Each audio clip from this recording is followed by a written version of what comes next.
যেতিয়া এটা শিশুক আপোনালোকে ভেকচিন দিবলৈ লৈ যায় তেতিয়া ভেকচিনটো দিয়াৰ পিছত আচলতে 4টা বাৰ্তা বা 4টা ইনফৰমেশ্যন আপুনি লগত লৈ আহিব লাগে আৰু এই 4টা ইনফৰমেশ্যন আপোনাক আশা বাইদেউ বা ANM বাইদেউগৰাকীয়ে দিয়াটো উচিত বা এইটো তেখেতসকলৰ কৰ্তব্য। তো আহক আপোনালোকে জানি লওক যে ভেকচিন যেতিয়া আপোনাৰ শিশুটিক দিব দিয়াৰ পিছত কি 4টা বাৰ্তা আপুনি লগত লৈ আহিব লাগে বা জানি আহিব লাগে। তো টিকাকৰণৰ প্ৰধান 4 বাৰ্তাৰ বিষয়ে ক'ব লৈছোঁ।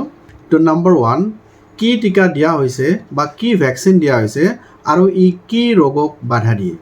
মানে 1 নম্বৰ বাৰ্তাটো আপুনি জানিলে যে প্ৰথম আপুনি ANM বাইদেউ বা আশা বাইদেউৰ পৰা জানিব লাগিব বা জানাটো উচিত বা এইটো আপোনাৰ অধিকাৰ যে শিশুটিক কি ভেকচিন দিয়া হৈছে আৰু লগতে এই ভেকচিনটোৱে বা এই ভেকচিন কেইটাই কোন কোন ৰোগক সুৰক্ষা দিয়ে। এইটো নম্বৰ 1 বাৰ্তা আপুনি জানিব লাগিব।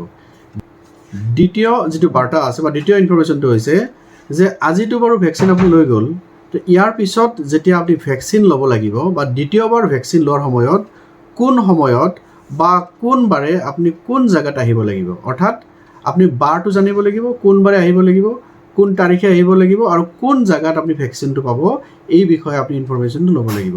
কাৰণ ইয়াৰ পিছৰবাৰ ভেকচিনটো কেতিয়া পায় যদি আপুনি নাজানে তেতিয়া হয়তো আপুনি সময়ত বাচ্চাটো ঘৰত নাৰাখি হয়তো ক'ৰবাত ফুৰাবলৈ নিব পাৰে।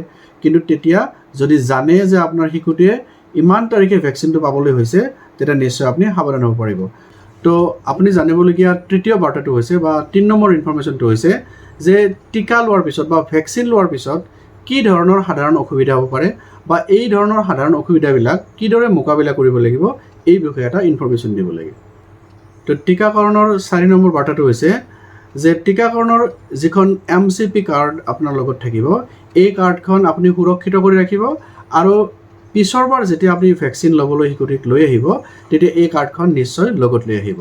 গতিকে এই 4টা প্ৰধান বাৰ্তা আপুনি ANM বাইদেউ বা আশা বাইদেউ গৰাকীৰ পৰা লৈ যাব কাৰণ আপুনি এইখিনি ইনফৰমেশ্যন পালেহে শিশুটিক ৰিপিটেডলি বা মানে সময়ে সময়ে ভেকচিনবিলাক যে দিব পাৰিব ড্ৰপ হৈ যে নাযায় এইটো কথা নিশ্চিত হ'ব পাৰিব।